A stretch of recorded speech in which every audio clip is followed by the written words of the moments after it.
तो आज हम स्टार्ट करने जा रहे हैं हमारे क्लास 10 केमिस्ट्री का एक वेरी इंपॉर्टेंट चैप्टर जिसका नाम कार्बन एंड इट्स कंपाउंड है। केमिस्ट्री का चैप्टर नंबर 4। ये एग्ज़ाम के पॉइंट ऑफ व्यू से बहुत काफ़ी इम्पोर्टेंट चैप्टर है। सो आज हम इस चैप्टर को डिस्कस करने वाले हैं। सो ये ज़्यादा लंबी वीडियो होगी नहीं क्योंकि ये मेरी फर्स्ट वीडियो है यूट्यूब पे, तो थोड़ा छोटा ही वीडियो रहेगा, बट आपके लिए बहुत इम्पोर्टेंट होने वाला ये वीडियो, तो एंड तक ज़रूर देखें। सो हम स्टार्ट करने जा रहे हैं कार्बन एंड इट्स कंपाउंड। तो इस चैप्टर में ना बेसिकली हम सिर्फ कार्बन के बारे में पढ़ेंगे, उसके प्रॉपर्टीज़ के बारे में पढ़ेंगे, उसके वेरियस टाइप्स के बारे में पढ़ेंगे, वो कितने कंपाउंड बना सकते हैं उसके बारे में पढ़ेंगे। तो सबसे पहले हम बेसिक से शुरू करते हैं। तो बेसिक से शुरू करें तो हम कार्बन के बारे में जानते हैं। तो कार्बन आप लोग जानते ही होंगे, कार्बन एक नॉन मेटल है, ठीक है, जिसकी वैलेंसी 4 होती है और इसी वैलेंसी के कारण इसे टेट्रावैलेंट भी बोला जाता है, ठीक है। तो इसकी वैलेंसी 4 होती है, इस प्रॉपर्टी के वजह से कार्बन को हम टेट्रावैलेंट भी बोलते हैं। अब इसके ऑर्बिट में वैलेंस इलेक्ट्रॉन तो आप जानते ही हैं कि last most orbit valence electron उसमें जितना होगा, तो कार्बन में 4 वैलेंस इलेक्ट्रॉन होते हैं। और नेक्स्ट है हमारा 1 2 3 4 5। तो बेसिकली हम जान गए 3 तक, ठीक है। एंड फोर्थ है कार्बन का एटॉमिक नंबर 6 होता है।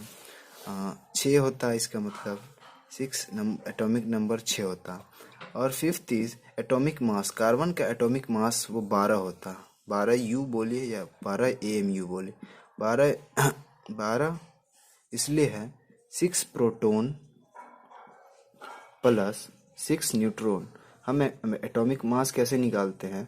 Number of proton plus number of neutron, उस एलिमेंट का एटॉमिक मास हो जाता, ठीक है। तो कार्बन का एटॉमिक मास कितना होता? 12 होता। तो आइए अब हम देखते हैं कार्बन के स्ट्रक्चर्स, डॉट स्ट्रक्चर बोलिए या फिर इलेक्ट्रॉनिक स्ट्रक्चर बोलिए। तो कार्बन के फर्स्ट ऑर्बिट में 2 इलेक्ट्रॉन होंगे। फर्स्ट ऑर्बिट में तो मैक्सिमम 2 हो सकते हैं, तो 2 होंगे। एंड अब बचा उनके पास 4 इलेक्ट्रॉन, तो उसके पास सेकेंड ऑर्बिट में 4 इलेक्ट्रॉन होंगे, ठीक है। तो 4 है। और एक इम्पॉर्टेंट बात, कार्बन जो है वो सिर्फ किसी कंपाउंड बनाने के लिए सिर्फ अपने इलेक्ट्रॉन शेयर कर सकता है, ठीक है। वो लूज या गेन नहीं करेगा, क्योंकि लूज या गेन नहीं करेगा। उनका वैलेंस, कार्बन का वैलेंस इलेक्ट्रॉन 4 होता, ठीक है। तो 4 होता, तो उसे लूज या गेन करने में उसके न्यूक्लियस के पास ज़्यादा एनर्जी चाहिए, ठीक है। बट वो उतना कर नहीं सकता, ठीक है। ये ना लूज करेगा ना गेन करेगा, ये कंपाउंड बनाने के लिए अपना इलेक्ट्रॉन शेयर करेगा, ठीक है। तो ये तो हो गया बेसिक्स, हो गया कार्बन के बारे में। अब हम ये जानेंगे कि इतने सारे एलिमेंट हैं नोन अभी के टाइम में प्रेजेंट, ऑलमोस्ट 118 या 119 एलिमेंट है। तो 118 या 119 एलिमेंट में हम सिर्फ कार्बन के बारे में ही यहाँ क्यों पढ़ रहे हैं? कुछ तो इसकी खासियत होगी, कुछ तो इसका करेक्टरिस्टिक अच्छा होगा, उसके वजह से हम सिर्फ कार्बन के बारे में ही पढ़ रहे हैं इतने सारे एलिमेंट में। तो carbon element has various unique property as compare to another element. Carbon के पास कुछ यूनिक प्रॉपर्टी है जो कि किसी अदर एलिमेंट के पास नहीं है। इस कारण से हम कार्बन के बारे में स्पेशली अलग से एक चैप्टर है, इसमें हम कार्बन के बारे में पढ़ेंगे। तो चलिए देखते हैं आगे कार्बन के पास क्या ऐसी प्रॉपर्टी है दूसरे एलिमेंट के कंपेयर में जो कि ये इसे यूनिक बनाता है, इसे अलग बनाता है, ठीक है। तो चलिए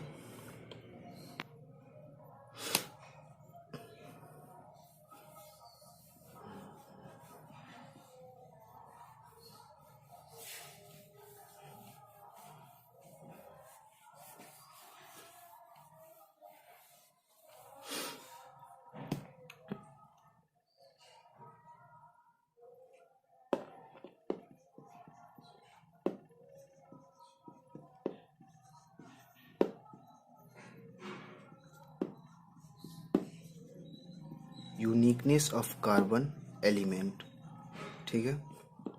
तो सबसे पहले हम इसका यूनिकनेस पढ़ेंगे, क्या इसका अलग खासियत है इसके कारण जिससे ये इतना फेमस है, या फिर ये इतना कंपाउंड कैसे बनाता है। तो आज हम वही चलिए देखते हैं, डिस्कस करते हैं। तो सबसे पहला आता है, it is a tetravalent element. ठीक है, इसे हम टेट्रावेलेंट कहते हैं। टेट्रावेलेंट क्यों कहते हैं? क्योंकि इसकी वैलेंसी 4 होती है। ये तो ना लूज कर सकता है इलेक्ट्रॉन या ना गेन कर सकता है, ये ओनली शेयर कर सकता है इलेक्ट्रॉन किसी अदर एलिमेंट से कंपाउंड बनाने के लिए। ठीक है, ये भी हालांकि इसमें सिलिकॉन का भी होता है, सिलिकॉन का भी वैलेंस इलेक्ट्रॉन 4 ही होता है, उसे भी टेट्रावेलेंट कह सकते हैं। बट ये स्पेशल इसमें फर्स्ट पॉइंट ये भी आप लिख सकते हैं। ठीक है, सेकेंड आता है का कैटिनेशन।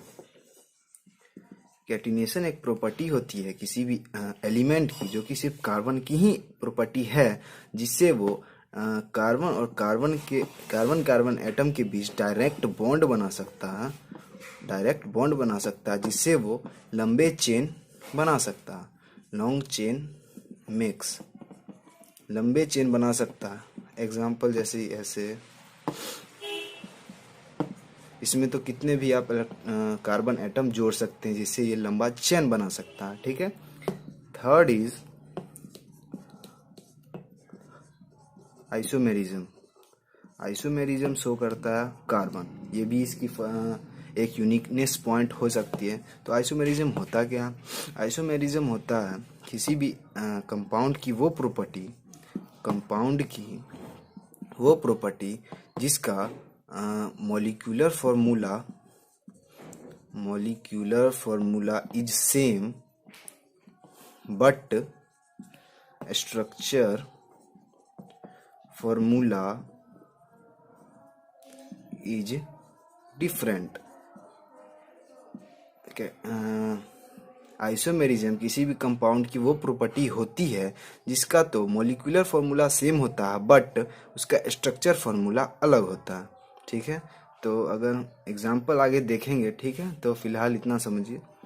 फोर्थ होता है पॉलीमराइजेशन। फोर्थ क्या होता है? पॉलीमराइजेशन। पॉलीमराइजेशन जो है एक प्रोसेस होता है, ठीक है, एक प्रक्रिया होती है जिससे कंपाउंड जो है, जैसे होते हैं ना पॉलीमराइजेशन, अलग अलग मोनोमर्स मिलके पॉलीमर बनाते हैं। ठीक है, तो आप इसमें ये लिख सकते हैं, process by which many monomers